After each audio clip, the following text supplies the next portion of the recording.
everybody. I am Dr. David Perrodin, instructor with Viterbo University since 2002, and I will be your instructor for Educational Leadership 655, Pupil Services and Nondiscrimination. So this is our Get to Know Each Other video. I'm going to tell you a little bit about the class and then break away to a snagit I did of the actual Moodle class. You can kind of see what that's going to be like. But in this course, we're going to focus again on pupil services, non-discrimination. We're going to talk about harassment, about bullying, about the medical aspects of being a student services director, about investigations of harm to self and harm to others, the induction process. How do you make sure that students who have started after the first day of the school year receive the same type of training for safety, for harassment, for bullying, for threat reporting as the students who were here on the first day of school? Also, same thing for staff. And looking at that broad picture of pupil services, non-discrimination, making sure that our decisions have equity in mind. And I'm going to pose some scenarios throughout class and some questions which are going to kind of challenge your thoughts on that. This is, again, very open. I want you to be very honest and feel that this is an environment that we can safely communicate in regarding student services issues. So one of the things that I've noticed, I was a special education director for 12 years. I've been in special education for well over 20 years. Right now, I serve as a speech-language pathologist at the Wisconsin School for the Blind, which is fascinating. It's a wonderful job. So I work with students with comorbid disabilities. It might be blindness plus autism. I learned Braille, just some incredible aspects of safety. How do you keep students who are blind, who attend school and have dorms, a campus of 1 million square feet, 1 mile long? How do you keep them safe during, if there was a fire, if there was an intruder? Actual situations that I've encountered in the last year at the facility. So there are ways to do that. So we're going to talk about always keeping that at the forefront when we're talking about meeting the needs of students. I'm writing a book.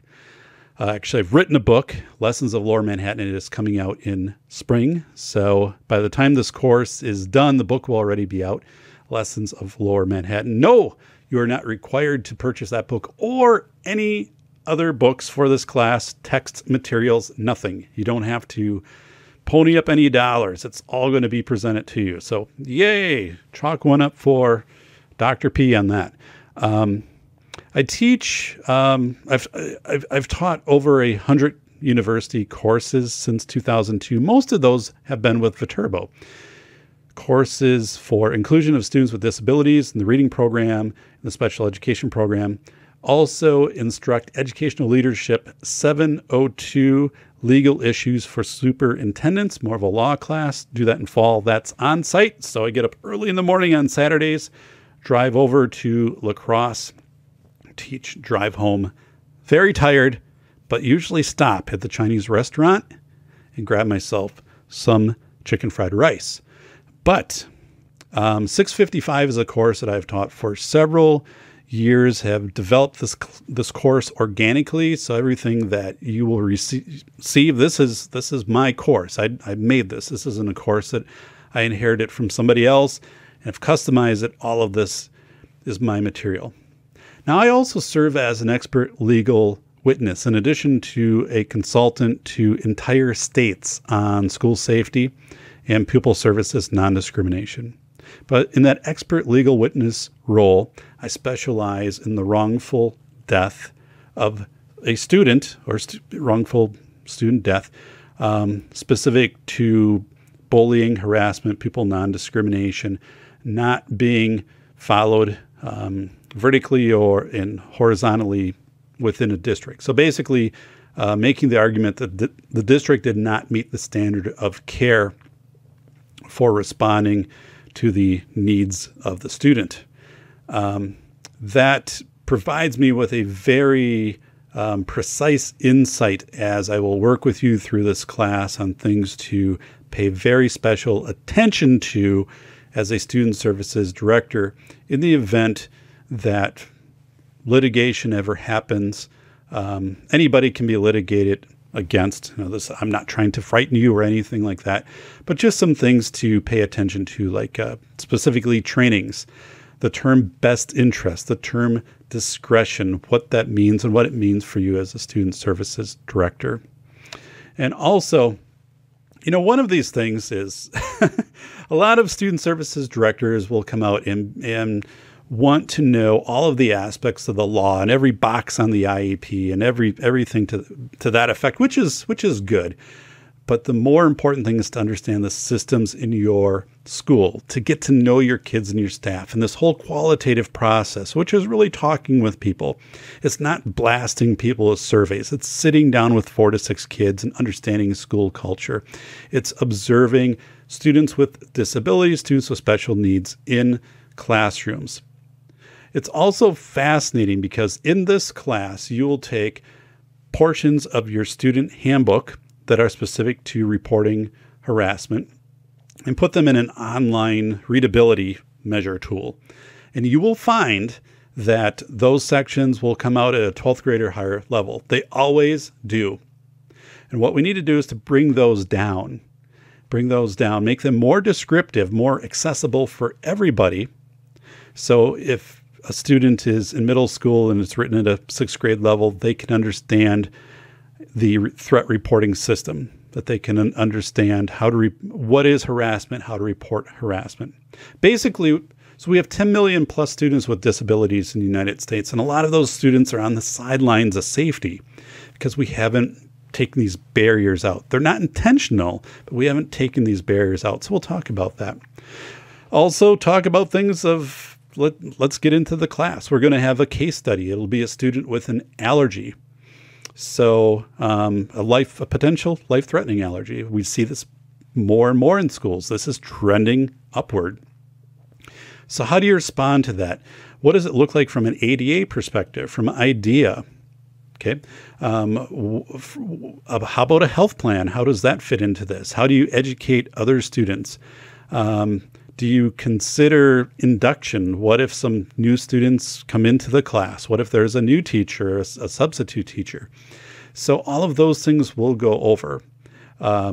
Very fascinating because no group will have the same response as another group on how to do that. So the point I'm trying to get across here is that'll be divergent, and that's good. A lot of special education, probably all of special education, is divergent, meaning there isn't one way to do things. We should also be thinking about universal design for instruction. Yeah, that's good, but it's also universal design to demonstrate learning, okay? Meaning that students have different ways to show you that they know these concepts. Maybe they make a video or something like this, or maybe they act it out, whatever they do. But it's just not that, oh, you have to do this paper on whatever, which is still so common in schools today. So we're going to get into topics ranging from your role in pupil service non-discrimination as far as your threat input systems, how your school works to educate students with disabilities on grooming behaviors and predators and how to report that information. Again, these are things that I see from an expert witness perspective where I'm brought into states, brought into school districts to help them. And it usually is because students with disabilities have been given the same opportunities to learn about safety as students without disabilities. So again, we'll talk a lot about that in this class. So make sure that you're checking class on a regular basis. If I notice that you haven't checked class for a few days, I will probably send you an email. And if it's like a week that you haven't checked, I'll probably give you a call and I'll say, you need to be checking class. You need to be seeing what your peers are posting, what I'm posting, and you need to be interacting. So make sure that you do that. We have a questions thread in class. You can post.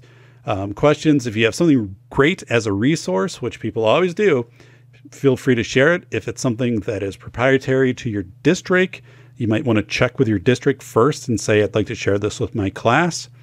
And usually districts are fine with that, but don't share something that is the property of your district and the district has not consented to that.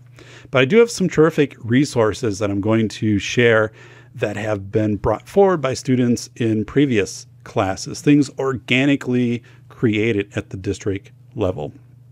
So being a special education director, I think the title should actually be changed to Special Education Director / Pupil Services, which covers into the counseling area. And then also there should be a new / medical director, because we see so many more medical needs presented in schools. Type 1 diabetes. How do we manage students with type 1 diabetes? Students who are coming to school with their own private nurse. How do we interact with that? I'm also going to talk to you about legal questions that you or your staff might have and how to work with your school attorney to get those answered. Again, one of the biggest things is to be divergent in this class. I'm going to give you different perspectives, different information, but I'm also going to give you an edge. When you come out of this class, you will have some specific skills that are going to give you an advantage as you seek your position as a student services director. If you're already there, hey, congratulations. And sometimes people have multiple roles. I have a friend who serves as a superintendent and principal and special education director. Granted, very, very small district, but those different roles and how to navigate through those. So I personally am married and have 2 daughters, both attending public school. And I am on the cusp of retirement. So yes, we are doing our retirement planning, entering that phase of exiting working the regular school day, continuing with the consulting and expert witness work, and a sequel to Lessons of Lower Manhattan, which will be released from Roman and Littlefield in spring. So it is a school safety book, and I do specifically cover students with disabilities and how they've kind of been placed on the sideline of safety. You might want to also consider, you can follow me on Twitter. It's @SafetyPhD. That information is in here. What I usually post on Twitter, I do a podcast, the Safety Doc podcast, focusing largely on school safety. I have a number of guests that I bring in, do about 2 shows a month. They're 1 hour long each. I do have a time slot I need to fill with the 405 Media out of Los Angeles, California, who airs the show. And that's, something if you're interested in. You can also follow follow that show, follow the Safety Doc podcast. There's information on how to do that. No extra points, anything like that. And the only stuff I really post on Twitter is just like, hey, I have a new podcast out. Don't do anything else. Don't really have a big social media profile out there. And kind of in closing, back after the Sandy Hook school massacre in December 2012, I worked with PBS to do the national safety presentation on school security and crisis preparedness. So I'll have a link out to that. You can also find that it's been aired 8 times across the nation, plus Canada. It still surfaces in different states. It was shown in Alabama just recently. I'll get emails from people and say, just saw this. Be like, all right, did that back in 2013. But that is definitely something that would be of value of you as a student services director.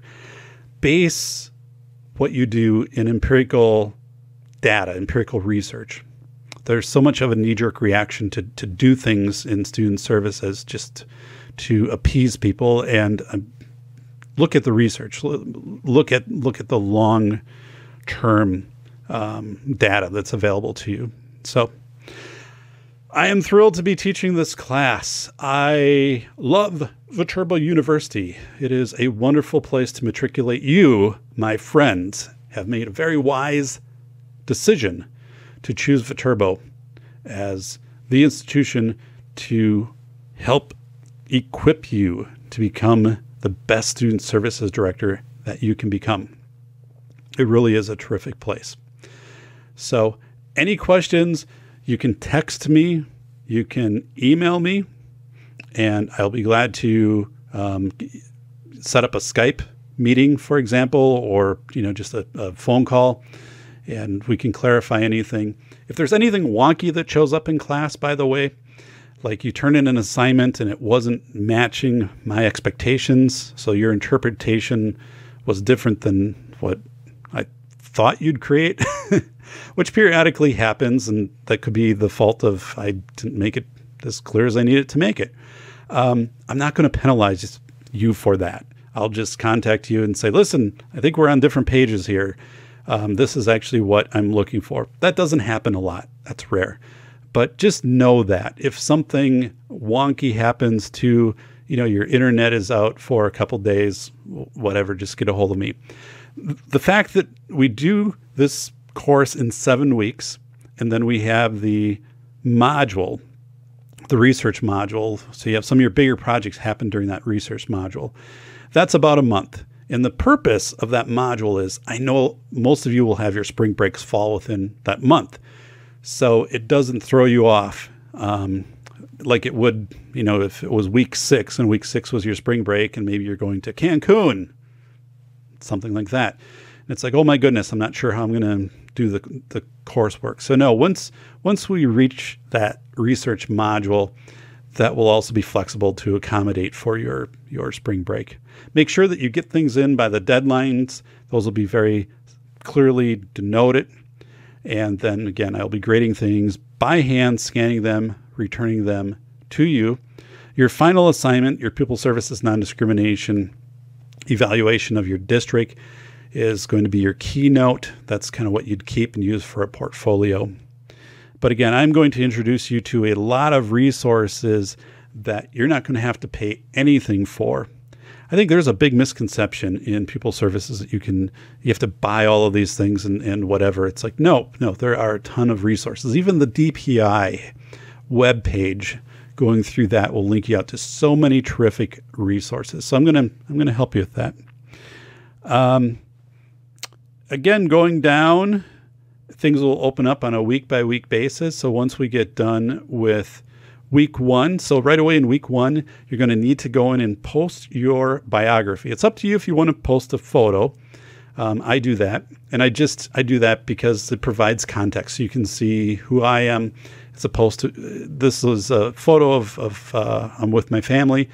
It's up to you if you want to do that. You don't have to do that, but you need to post your biography. That needs to happen the first day of class. Okay. And the reason you need to get in the first day of class is if you have student aid tied to this and you have not accessed class on that first day, it can become a mess with your student aid. So you need to make sure you're getting into class on that first day. I will make sure that the class is open at least 5 days before the start of class. And I'll also send out an email saying, hey, class is open. You can go in right now. During that time, you can go in and test drive Moodle. I'm going to attach right now kind of the tour of Moodle. You can download some of the materials and things like that. I ask that you don't go ahead and start making posts, though, until the class started, because I'm not going to go in a week before class and start responding to posts and all of those things. We have our class start date, and then we'll move forward from there. So again, I am always excited to be working with Viterbo University, and this class is directly in my wheelhouse. Again, being a special education director for 12 years and being in special education for over 20 years, serving as a consultant to large districts throughout the country, small districts, entire states. Really glad to be teaching this class. I think you will have a terrific experience. I'm very easy to reach. And again, anything kind of throws you off, I'm going to have my one last suggestion. If you're making a post that is going to be longer than, 3-4 sentences, a more substantial post to class, you might want to do that in a Word document and then take that, copy it and paste it into Moodle, into your Moodle post. Because sometimes Moodle will time you out, or something goofy happens with the system and someone will say, oh my goodness, like I work 35 minutes and then when I hit post, like nothing happened. Moodle is a very stable system. It's up almost all of the time. Viterbo is right on top of things if there happen to be issues with Moodle. But that is probably the one piece of advice that I definitely would give to you. I do it myself. I've just learned to do that, teaching in so many different online platforms over the years, that if I do have a substantial response that I'm making, I'll just open up like a text box over on the side or Google Doc or whatever, and I'll just type it in and then copy and paste it over, because if something does happen, I've got it over here. I'll just like redo it. So thank you so much. And I hope this was helpful. See you in a couple weeks in Educational Leadership 655.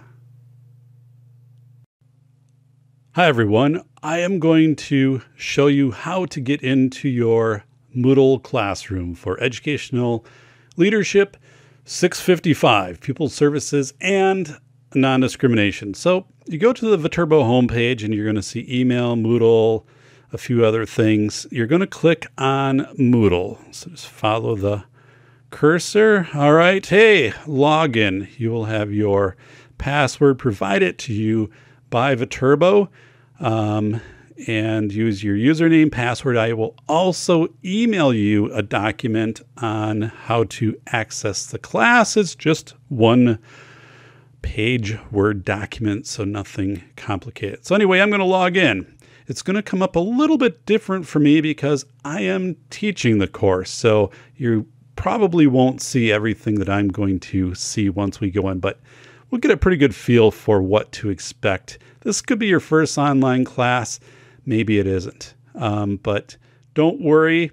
If you have any questions, Moodle help and tutorials over here for instructors, but for students, terrific, and Moodle.org. But this is really well done. Moodle help and tutorials for students. So let me log in.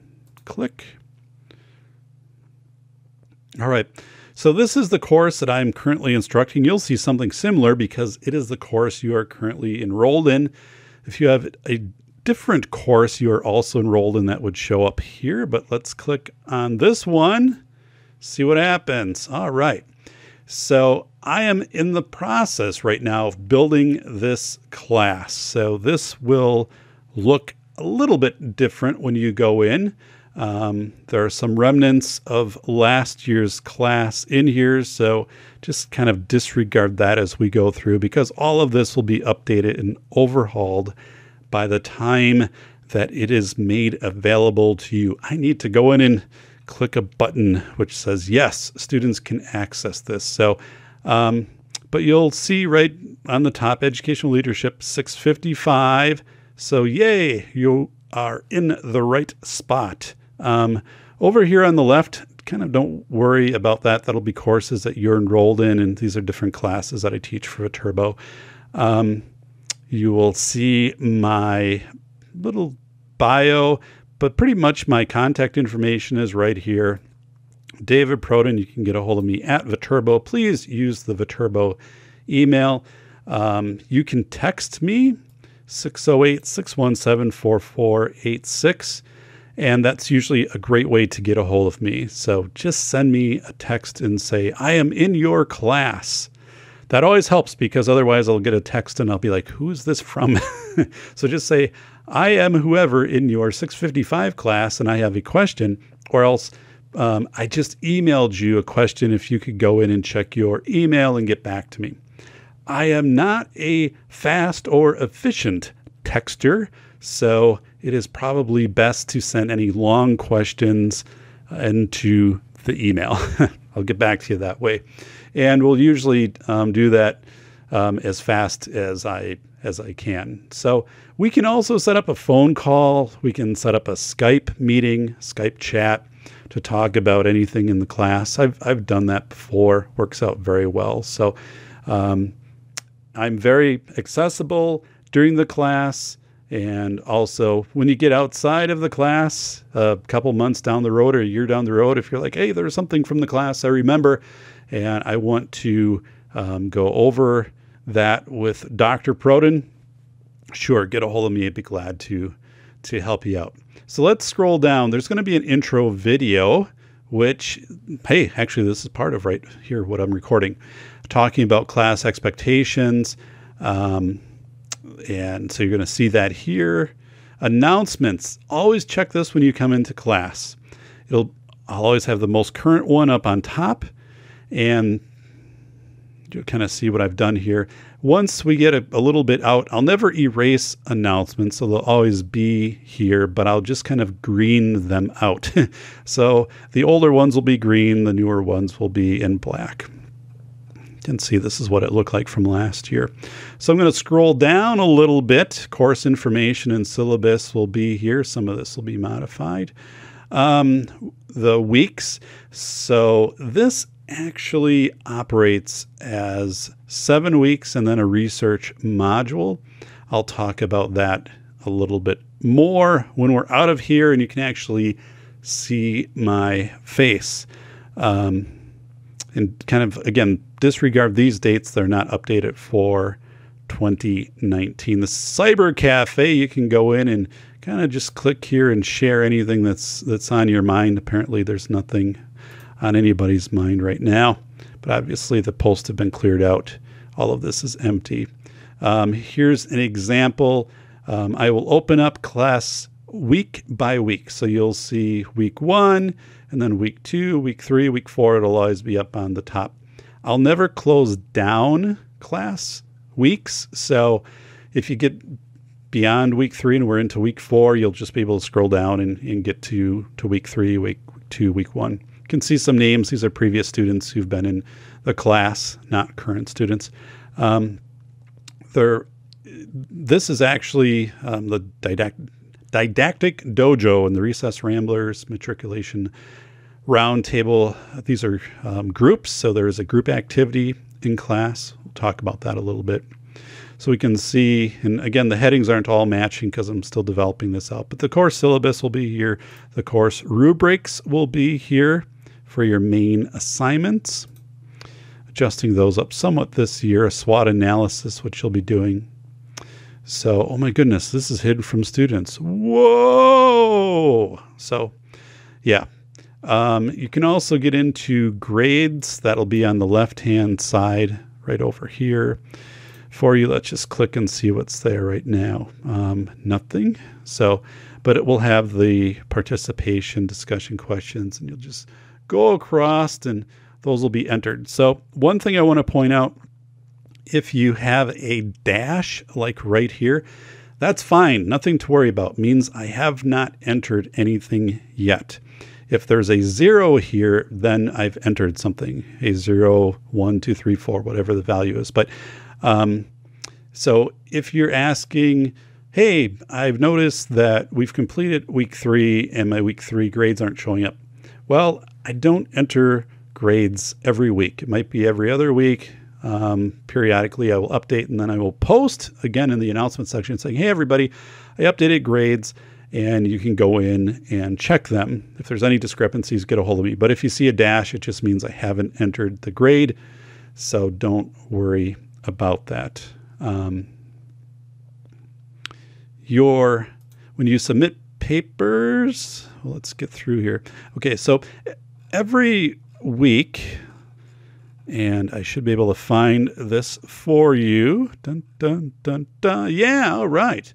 So every week I will do what is called a Fireside Chat. Let's get to a different one. Oh, okay, here's a Fireside Chat. This was for week 7, Fireside Chat.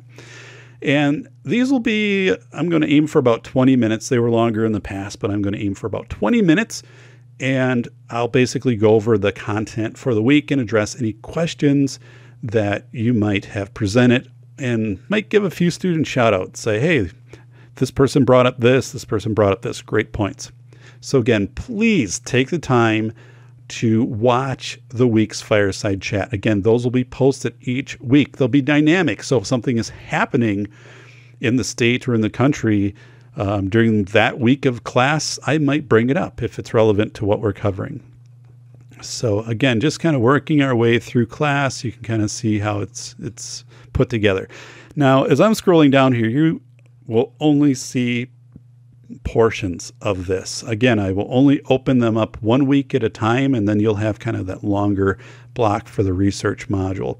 When you upload things, it'll say very specifically, upload right here, upload the FEMA course completion certificate. Not sure if we'll be doing that for this course or not, but it was done last year. So you would click, and then students can see that and it would say that they have submitted it. You would upload it, and then I would grade it. How I grade things, I print them off, grade them by hand, scan them into PDFs, return them back, and you can click in here and the document would be back. It would say graded on it, and it would have my handwritten comments. And I kind of like to do that. It's more personal to do it that way. So you can kind of get a feel for class. I do ask that you don't go into class and post before the start date. On the start date, though, it's very important that you do enter class and make a post. There'll be discussion questions. So let's just work our way down a little bit. So we'll get us down into, all right, week 6, for example, discussion question 1, I'll put a due date. Again, these will change. Week 6, discussion question 2, you can click and see what the discussion question is. These will probably change as I update the class. So you'll have some discussion questions which will be due, and then you'll be required to make a minimum number of posts to the class. So if somebody has posted in about this week's Fireside Chat, you can comment about the Fireside Chat. You can comment about how somebody else perceived the chat and some of their experiences, and say, yeah, I have similar experience in my district, and here's how we addressed it. So that will become very self-apparent. Most people always meet their posting requirements and just go over the top with posting, which is fine. One thing, don't expect me to respond to everything that you post, because we do have 15 students in this class. And if you're all making posts, I'm not going to be able to respond to everybody, but I will be making a fair number of responses. So that is our introduction to the course, what the course will look like. Here's another Fireside Chat. I usually include something a little fun in the image. So right here. So there I am up on a billboard. So, all right, take us back to the top. Again, you'll log in, see the course heading, Educational Leadership 655. Always check announcements. Always check announcements. For example, final papers have been returned. Your graded final Pupil Services Nondiscrimination paper is found in the feedback files, tell you right where to get it. So let me get out of this. Thank you so much.